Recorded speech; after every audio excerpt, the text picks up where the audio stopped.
Most autistic people have a unique style of communication. But what is that style? I'm autistic, and for the longest time, I struggled to figure out a communication style that works. All the time, I felt like I was being clear, but people still didn't understand me. I realized that it's not a problem of my own communication, but actually how other people interpret it. So what are high masking autistic communication styles? Well, in this video, I'll break down 6 key parts of autistic communication that often differ from non-autistic people to help everyone better understand. Let's dive in. Blunt and direct. Nope, that's wrong. Ouch, even when the other person didn't say it out loud, when I said things like this early in my management career, you could just see the flinch. Like I had just slapped the person really hard in the face with a forklift. But if what they did was wrong, how else could I describe it? Oh, that's right, I need to be indirect and dance around it a bit so I don't hurt feelings. Look, I'm not completely unempathetic or insensitive, so I don't go around actively wanting to upset people. It's actually the opposite. I want to tell people things directly so that they can make adjustments and then I can say, "Ow! That's exactly right. Nice." But instead, the blunt and direct communication style of many autistics is often looked at as rude. Now, quick note, I'm from the US originally, and I do feel like this is accurate for a lot of North American cultures. But after spending a lot of time overseas, I also know that normal communication is different culturally. So I'm not saying all people don't like direct and blunt, and there are many groups of people that do. But it's not only North Americans. Many East Asian cultures also avoid directly saying something they perceive as less than positive. And I'm sure there are many other groups globally that are also like this too. But being blunt and direct isn't rude. It's cutting to the chase and being concise so that the other person can understand faster. Honest. Say what you think or believe. While I can say things in a less direct or much more toned down way, it's not my natural communication style. And after I got diagnosed, I started to embrace honesty more. Many high-masking autistics can sugarcoat things. But from research and my own experiences, the natural inclination is to be honest and say what we really think or believe first. Feelings aren't usually our first concern. Facts are. So when a colleague drafts up a staff-wide update and asks me to look at it, and then asks that alarming question, "What do you think?" I want to answer honestly and directly. "Well, this update doesn't make any sense to me. It's long and confusing. What exactly is your point?" That got me in trouble a few times with people who said I wasn't nice or wasn't supportive. But honestly, if you want my help and want feedback, it should be most helpful to tell you what I really think, right? So someone who isn't being direct and honest might say, "Well, there's a lot of great parts here. Let me first tell you those so you feel really good about yourself. But then I'll make my constructive feedback and things you need to change be so convoluted and vague that you don't even notice them. So then we'll have to do this dance 3 or 4 more times, which is a complete waste of time. But at least you'll feel good about it." No, psycho. Being honest and saying what I really think is a way I can show respect for both your time and mine. I also am showing that I respect you enough to care that you understand what to fix. Otherwise, I just fix it myself. Anyways, my point is, honesty and saying what I really think or believe is part of being autistic. Don't waste words, not so much fluff. Not adding so much fluff goes a long way with point number 1, but it's also why a lot of autistic communication can look odd to a non-autistic observer, according to many studies.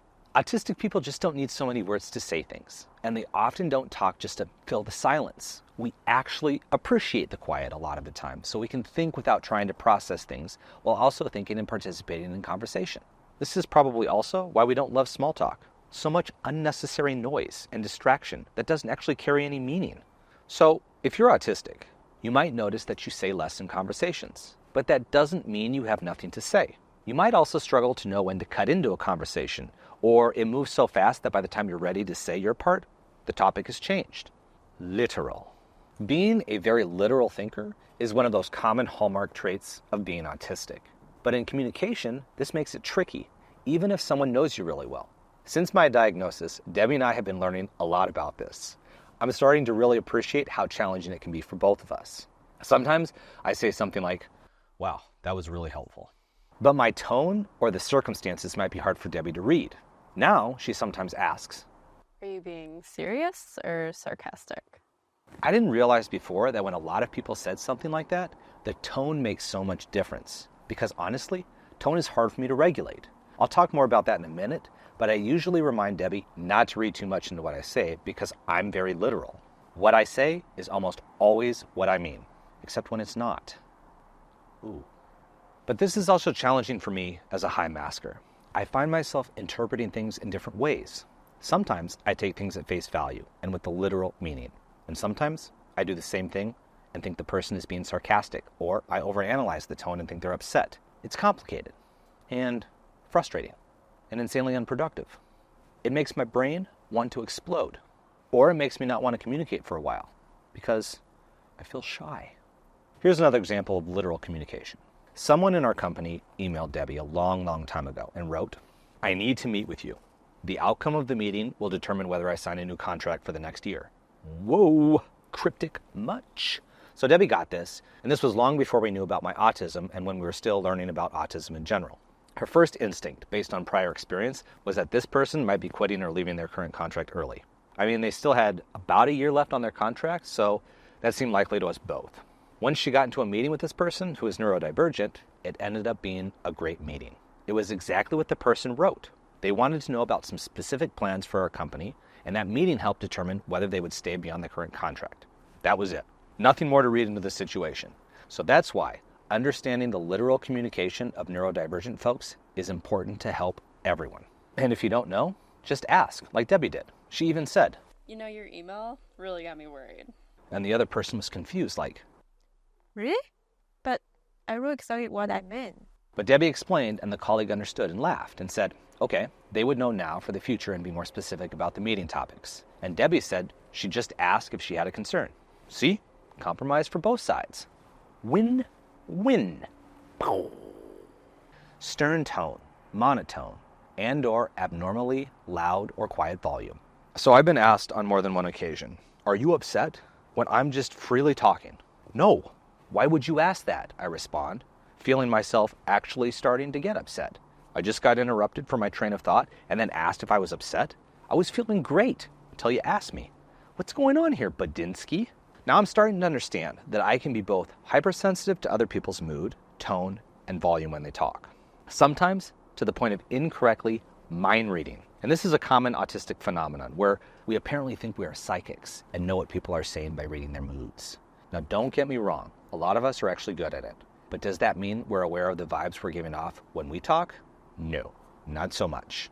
So for me and some of the autistic friends and colleagues I know, we can come across as having a stern tone or being monotone and seeming bored.